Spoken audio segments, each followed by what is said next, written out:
Every snap is an interview. After the Snap. What a snap. And keep your mouth shut, 50! I lead by example. With Blake and Reed Ferguson, discussing life in, out, and after football. To be able to leave walking away with a degree and a championship, it couldn't be any better. Yeah! Well, you can take this boy out the real South on but you can't take the real South out of my voice. And now here we go again, twist a little bit deeper because I got thick skin. Brother, it was an absolutely electric weekend in college football. I love that intro. I love your you intro. You like my intro? Thank you. Love the intro. Dude, I can't express to you how LSU game aside, and we'll get to that momentarily, how just unbelievable this past weekend was to kick off the first true weekend of college football. I agree. Yes, I agree. By all means, I agree with you. I am not a fan of naming last week zero. Yeah. And I think I can't remember what I think it was the 20. It was like right before the 2018 or right before the 2019 season. I guess it would have been the 2019 season that they started doing that because it was Florida versus Miami, and there was only one game on week 0. It was Florida versus Miami, I believe, in Orlando. And I remember watching it with my boys before we actually got to our first game. But now there's just 15. It's another week of the season. 15 games, but nobody plays any meaningful football. It's I don't know, Duquesne versus Florida State and North Carolina versus Florida A&M, and any of the Power 5 teams, none of them are playing meaningful football. And so it's did Duquesne just a scrimmage score? Yeah, 47-7. Okay, so that was at least somewhat helpful because Florida State would have been able to practice their field goal block team. Sorry, too soon. Yeah, too soon. So let's get into a little bit of college football talk here, starting with something that you and I have been missing doing for a lot of weeks. I don't know how many weeks it's been since many of the weeks since we've done an after the snap clutch snap of the week, but we are back. We are back for week 1/week 0 of college football. The week 1, the inaugural ATS clutch snap of the week. Congratulations to Ed Rogowski of Rutgers University. They defeated Boston College 22-21. And my man Ed, our buddy Ed, maybe friend of the pod someday, had the game-winning PAT snap with just a few minutes remaining in the fourth quarter. So great job, Ed, and getting on the board. First win of the season. It's good to know that unless you played in week 0. It's good to know that there was one team that had a game-winning PAT snap. There was an opportunity for a game-tying PAT snap. Oh my goodness! And I think that perfectly leads us into before we get in, there wasn't very many close games this week, so a lot of blowouts. So good job to Ed. Kudos to Ed. Snaps for Ed. Snaps for Ed. Snaps for Ed. For coming up clutch. Yes. When his team needed him the most. Congratulations, Mr. Rogowski. It sounds like a character from Monsters, Inc. Mike Wazowski. Yes, Blake, perfect segue Speaking of segue, do you know how that is spelled? Segue. Yes, Segui. Yes, Segway.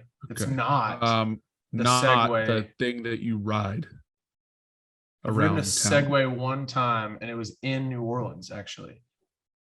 There's so I many think good I was there. segues. There are so many good segues into the LSU game against Florida State in New Orleans. And I'm not gonna lie to you, I turned it off before the at the very beginning of the fourth quarter.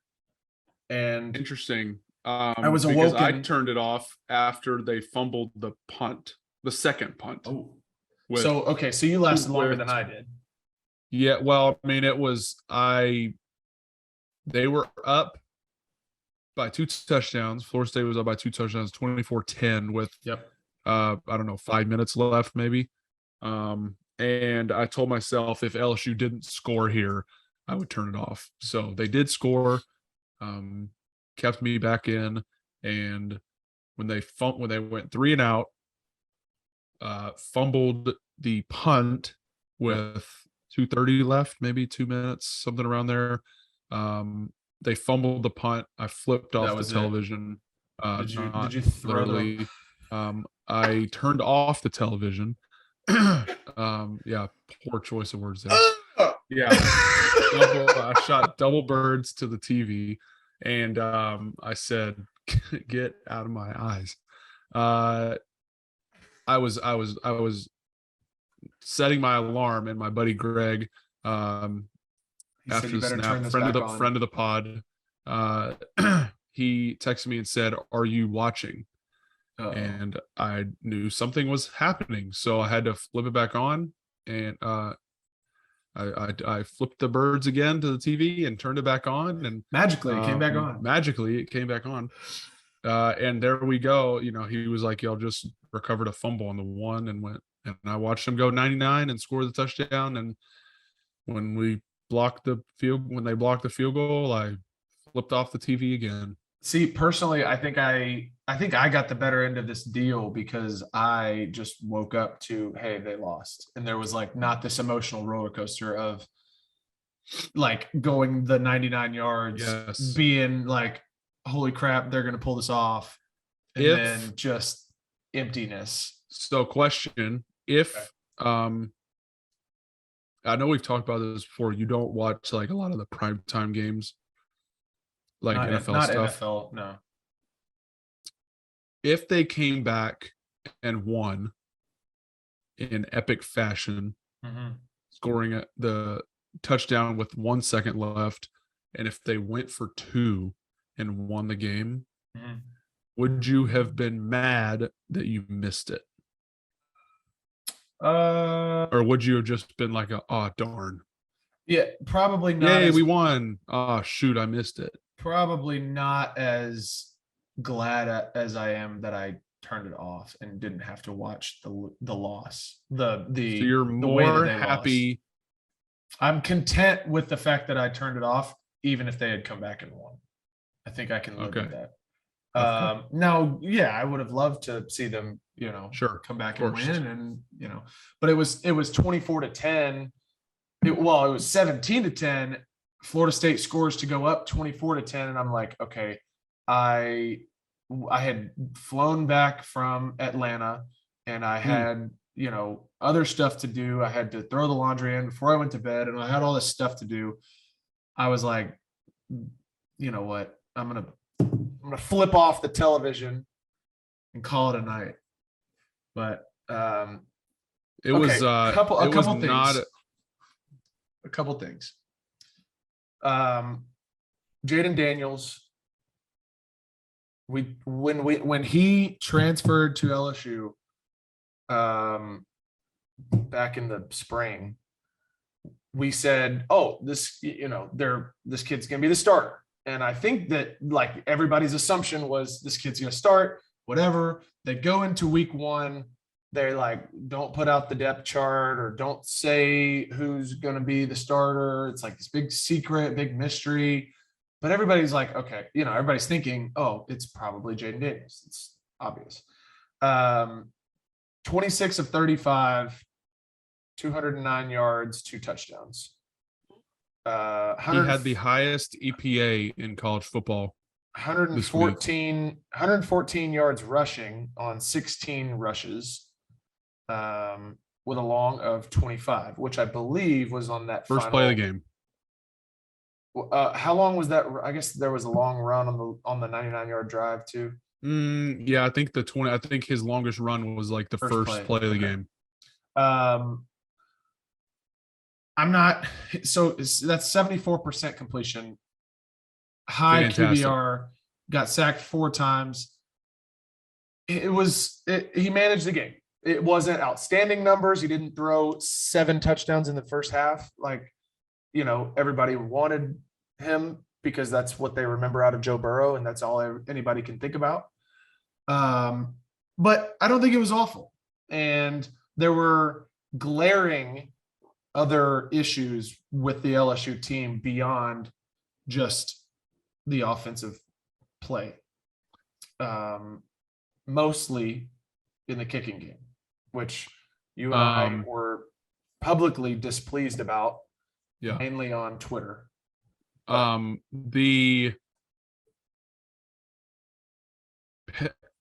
was a handful of penalties that I saw that it really doesn't matter who you play for. They're just dumb penalties. The targeting, that was one of the dumbest plays I've ever seen. Probably the dumbest. I can't think of a more blatant targeting. No, somebody called it mega targeting. Yeah, because even the announcers were like, that was the trifecta of targeting. Literally, all of the crown of the helmet hitting the helmet of the other player, and you're launching upward at. Yes, it's like okay. Yes, the trifecta. The mega targeting. Yeah, mega targeting is what he called it. Is what somebody, I can't remember who it was. They called it mega targeting. I was like, that's just so fitting. And the on the kickoff,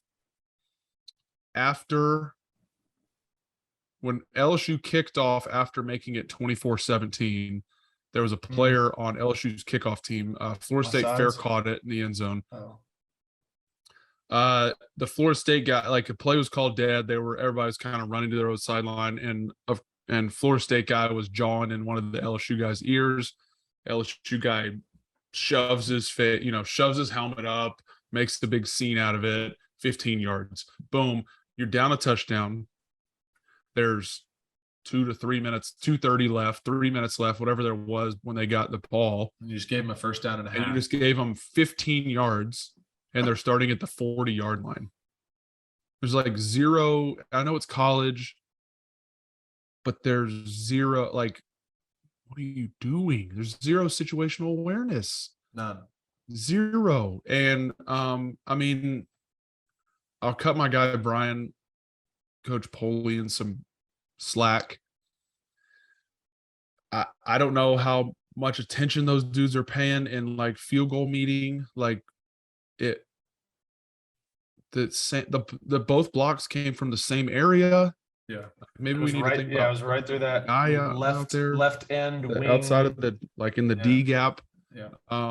Just not great all around, and really that, like, from that close, the second kick. I mean, both kicks were pretty close. They got blocked, but the second kick was a PAT. That kick should be. I mean, that kick is a high kick rather than a deeper kick. 40-45 yarder is more of a lower trajectory, easier to block historically speaking, and they got through so clean that they blocked the PAT just like so easy. But so I think that's obviously a bit concerning. But the main thing that stuck out to me was a lot has been made about this wide receiver core. Kayshon Boutte, number 7, got the number 7 jersey, which is obviously a big deal for the LSU Tigers and the fan base.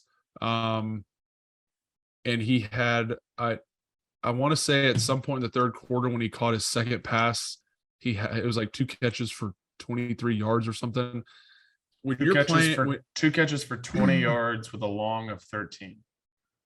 There you go. That's just like, if you give the guy the number 7 jersey, he's got to be, that's your guy. Yeah. He has to be the that's primary. your guy. And I know they know that. Like, like these coaches, I'm not saying anything these coaches don't already know, but from a fan's perspective, get that guy going early. Yeah. Right. Yeah, he's got to throw him a screen pass. He's got to have the slant ball in off coverage. Like, do something to get the ball in his hands, like 3 or 4 times in the first quarter. Run a reverse or something. You know, all that stuff's in the playbook. Yeah. But get the ball in that guy's hands, because he was visibly upset on the sideline. I mean, they kept showing it on the television in the second quarter when we were a quarter and a half into the game, and he had like 1 or 2 targets. I have sort of mixed emotions regarding the, like, being visibly upset and just overall body language, because I see both sides. On one hand, it was just like you were talking about. He wasn't getting the ball. He's the primary receiver, should be the primary receiver. He's the playmaker. He's an All-American last year. He's got to be the guy. On the other hand, I see it from an NFL scout point of view, and I'm thinking about how many GMs are watching this, not meltdown, but just frustration spewing out of you and rubbing off on your teammates around you, not helping any problem. Yeah, I'm with you. And Jaden Daniels is walking, with his arm around him on the sideline, like trying to calm him down, trying to be the level head. And it's just like, you can't have that kind of body language. Game 1, I get it, you're frustrated, but man, you got to be better than that. Like, you got to be confident knowing that you are going to get the ball the very next play. And if you don't, you got to go back to the huddle and have the same mentality. I'm getting the ball this play, and it is my play to, nobody's touching me. I'm scoring the football, and nobody can catch me.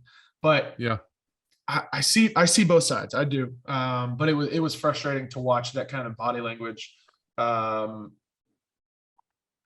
at the same time, I get it. Can we talk about something for a moment? Yeah. So who we got coming up? Southern. Yeah. So Southern University, first home game. Yeah, I have one last thing I want to mention on the game from against Florida State before we move on to that. But okay, I saw this video clip on Twitter today because I literally just Twitter searched Brian Kelly's name, and I was just seeing what popped up, and there was a clip of him talking about I believe it's Malik Neighbors. Yes, Malik, number 8. Yes, Malik Neighbors, who dropped the 2 punts. Yes, and he was being asked in his post-game press conference about Malik Neighbors and the decision to put him back there. And I'm gonna play it, and hopefully you can hear it. If not, we'll have Chris dub it over. But I want to get a live reaction out of you for this clip.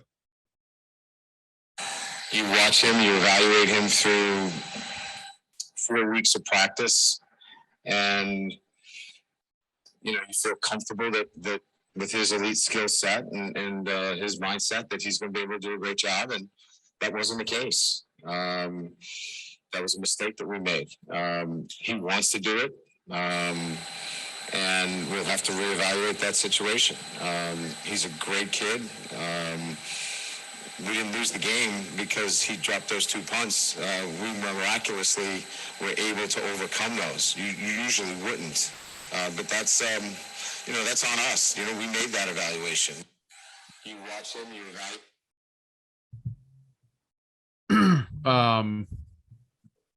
I want to get your opinion before I share mine. Yeah. First of all, first thing that comes to mind, not great.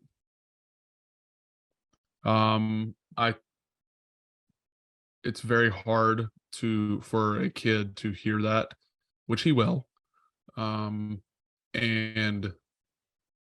have confidence going back out there. He said he has an elite skill set, so I would like to think that he would be able to figure out catching punts. I think when you say when a coach publicly says that they made a mistake directing it at a certain player, that's a tough look. And I don't know, because I saw something which I thought you were actually going to bring up. I thought you were going to say, I saw a tweet from, you don't remember who it was one of the LSU beat reporters that said even after the second dropped punt, when they got the ball back and started their 99-yard drive, he was out there. And I think he got the ball a couple times on that drive. So they were still confident enough to throw him out there and have him on the potential game-winning drive, game-tying, game-winning drive if they went for 2. So I saw that part of it. So I see it. The comments are a bit concerning, but in the heat of the moment, they still had confidence to keep him out there. So, yeah, I think I have 2 thoughts on this, and I think I probably got a little more heated about it when I saw this earlier around lunchtime than you did hearing it for the first time. In that situation, late in the game, when all you need to do is gain possession back, that was their first 3 and out all game long. All you need to do is gain possession. Yeah. You put the best guy with the best hands back there. Yeah.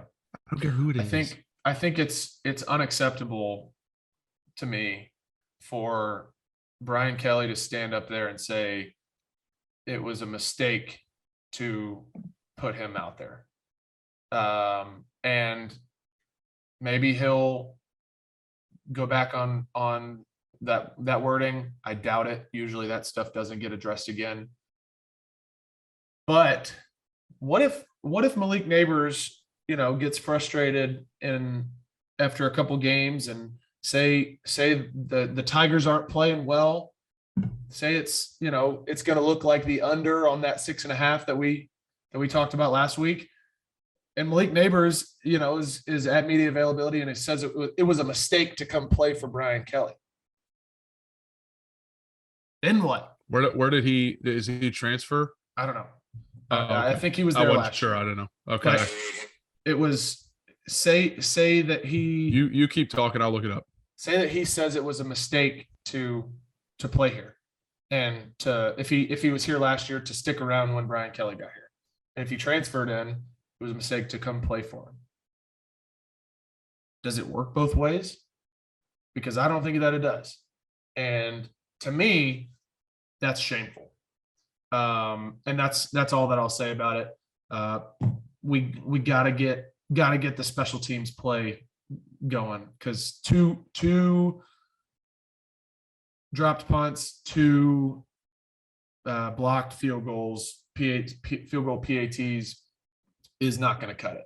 And the fact that they were still in position to win the game, tie/win the game after those 4 game-changing plays in the kicking game is that's encouraging, because if they can overcome those 4 plays that, when you look at statistics, a turnover in the kicking game or a turnover in general, that's gonna skyrocket your chances of winning. If you can cut down on the little things like that turn into big plays, they'll be able to play with anybody. Yeah, But I agree. you can't have those kinds of game-changing plays over and over and over throughout the course of a game and expect to win. It's just not possible. So Yeah. He was at LSU last year. He was a freshman. He had 28 catches over the course of the season, about 400 yards. So not a huge contributor last year. I guess that's why kind of slipped my mind. But yeah. I mean, I'm with you. let's switch gears. It's a tough look. Let's switch gears here a little bit because we are back on Pujols watch, Yes. and 695. he hit 695 a couple days ago now, and we are coming up. Do you know how many games there are left? I can tell you in a second, but one thing that I just realized, Judge is on, so we're about to bring up Judge. He is on 54. I believe.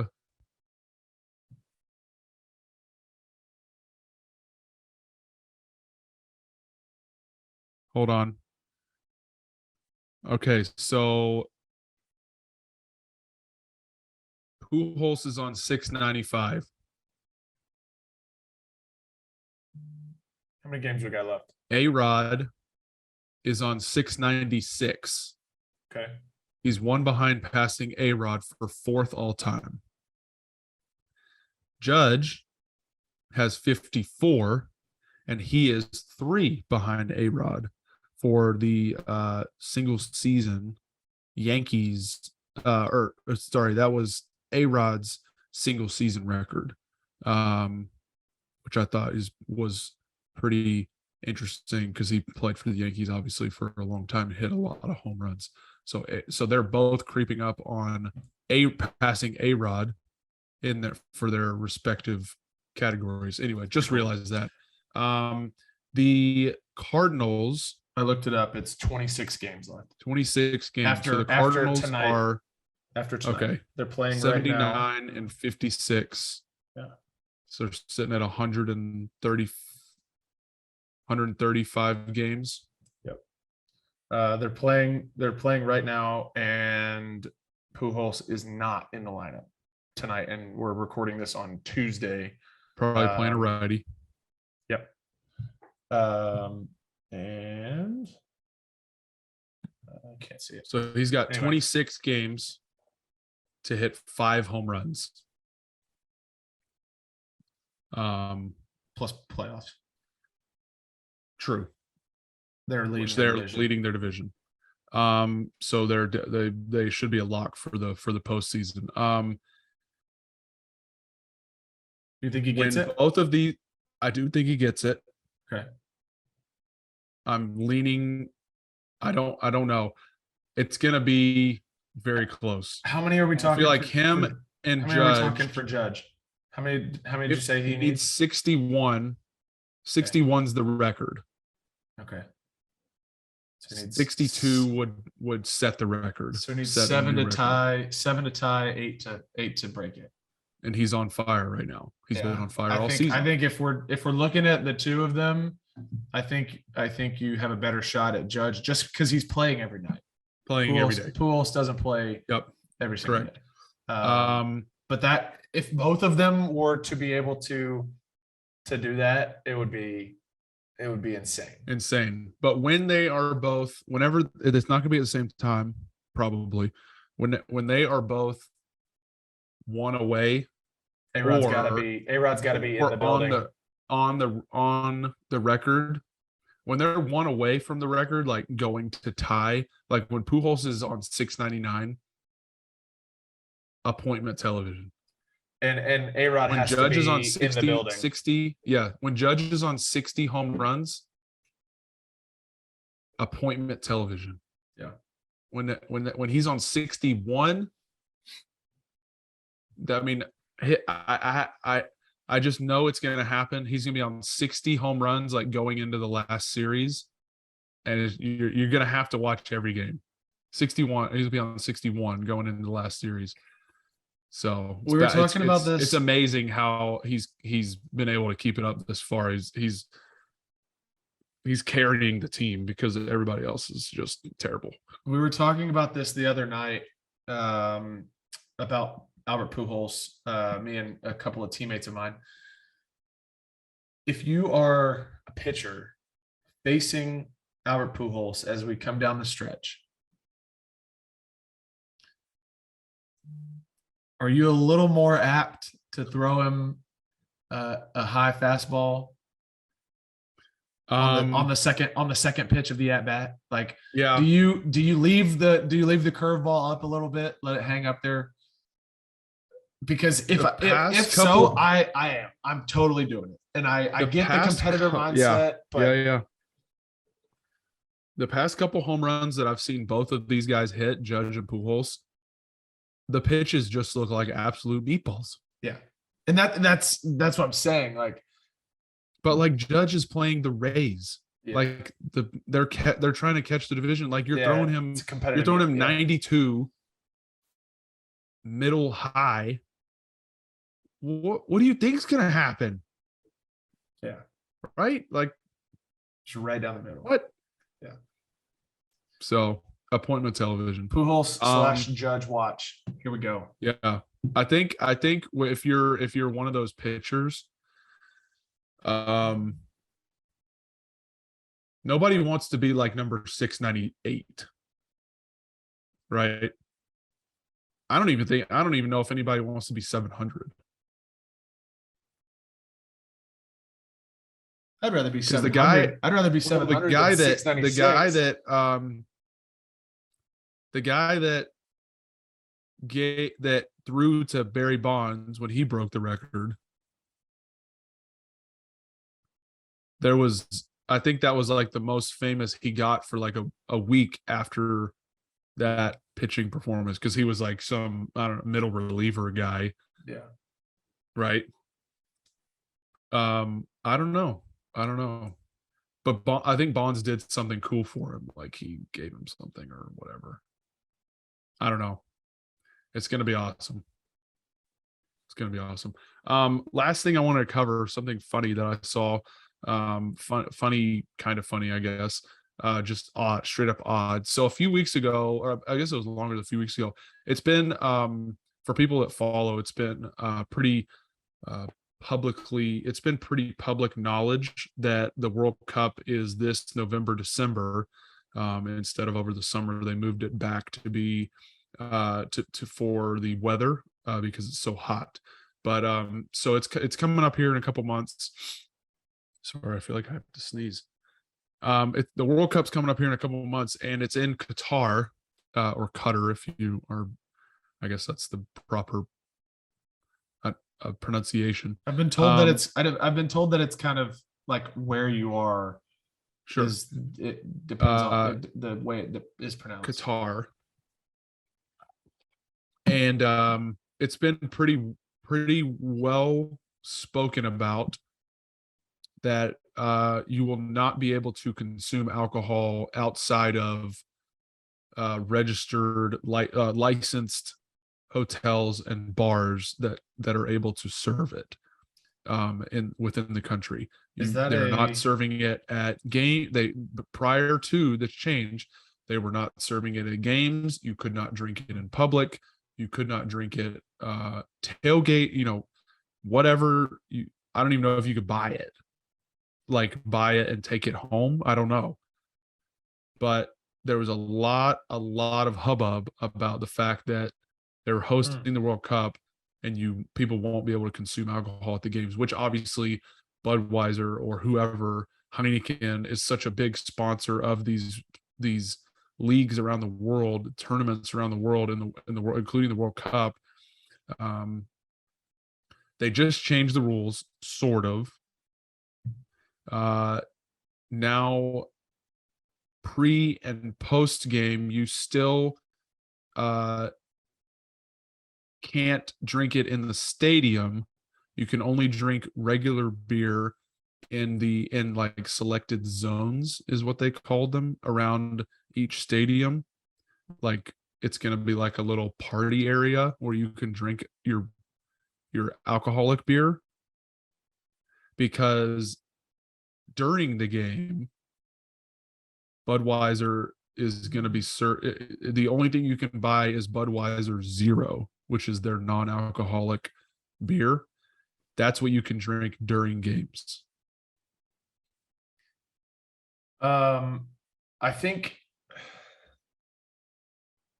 I feel like I also need to note that this also comes from the country that will imprison you for 7 years if you have premarital sex, which was also a point of contention with World Cup goers. how much prison time? I'm pretty sure that rule has not changed. How much prison time do you get for trying to sneak a weed pen in and out of the country as a professional basketball player? What did she get? 9 years or something like that? Like, what did she get? Yeah, 9 years. 9 years. There you go. I mean, she was in Russia.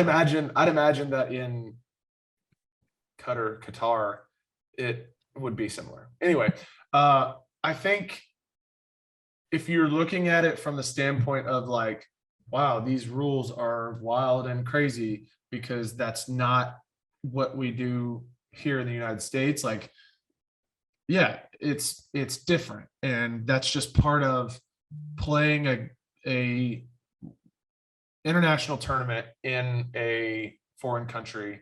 And when you go there, you have to abide by their rules. Not everybody. And we learned that with Brittany Griner. You know, I alluded to her a minute ago. We learned that not every place is as loose with their rules as the United States is. And when you go to a Premier League game in England, you can't drink beer in the stadium. You can be in the stadium, air quotes, but you can't be in your seat drinking alcoholic beverages. And that is so fans don't get unruly. They're less likely to consume alcohol because you have to be in the concourse drinking it. Yep. And so you get, however much time before the game, and you get however long halftime is. And that's it, because you want to be in your seat watching the game. You don't want to be standing out in the concourse. But when it's in Qatar and there's these other rules, to me, it's the same thing. Like, it's the same, because I look at it just as you can't drink regular beer during the game. That is the bottom line of this. And then, once the game is over, you can do whatever. You can go to the hotel, go to the bars that are allowed to serve it, and it's great. But I think that all goes back to what I mentioned earlier about the Brittany Griner thing. You can't expect to go into every country and them all have the same rules as where we live. I think there's maybe Indonesia, if you get caught like chewing gum, I don't think you're like allowed to chew gum. You get arrested. There's just like these wild and crazy rules around the country, or around the world, that we don't know about because we live in this very free country. And you have to get in line. Yes. Shout out to the American flag, massive American flag. Could you get a bigger wooden American flag behind your head? This is the biggest they make. That's the largest. Okay. Well, this is the jumbo. All right. Well, that's the maximum amount of. When we started this freedom. podcast, everybody I watch, they have a background. This was when I saw it, I was like, "That's it." What are you saying? Are you saying my my Gatorades on top of my fridge aren't good enough. Not at all what I'm saying. If Gatorade Right. wants to sponsor the podcast, I'll put my elbow Welcome. there. I'll put my elbow there until they advertise on our pod. Hashtag no free ads. no free ads. That's all I got. That's all I got for this week. We are leaving for LA tomorrow. Let's go. You will So we have have, already played the game by the time this Yes, episode that is is correct. out. But that is correct. time traveling back to Tuesday when Tuesday night. our voices hit the airwaves. Yep. Thank you again for listening to another episode of After the Snap. We so thoroughly enjoy doing this for all of our listeners every week, and we of course are having a blast ourselves. Yes. So if you want to keep following along with us, subscribe on Apple, Spotify, YouTube. YouTube. I was thinking wherever you listen to your podcast, we are on YouTube. We're recording right now. You can see Blake's Genuine Hat Company. He has a hat on his hat. Blake- Gruen. I believe it's Oh, that's a Gruen. genuine No, it's groin. it's don't disrespect Texas like The that. Groin Hat Right. Company. Some people are gonna Um, show up at your doorstep No, ticked off. I live there. I live there. Are you a Texas resident? I am. And you have the you My have driver's the- license says so. Are the stars at night as big and bright as they say they are? Deep in the heart of Texas. Follow Yes, us. thank you for listening. Follow us along After the snap pod. after the snap pod, Twitter, Instagram. I think our TikTok is TikTok. rolling Yes, as sir. well. So hit us up there. We love to hear back from you guys. Any feedback that you have on the episode. Let us ratings, know what reviews. guests you want. Yes, that would be great. We're looking for we have a few spots to fill in the upcoming weeks, but we are excited. Season's here. Season's Let's happening. go. So, Let's go. we are on the lookout for clutch snap of the week. Oh yes. But if you please. see one that you would like us to cover or you would like us to dole out, please send it to us or tag us in the post. So this has been another episode of After the Snap. Tales from Tales. two brothers who live life upside down.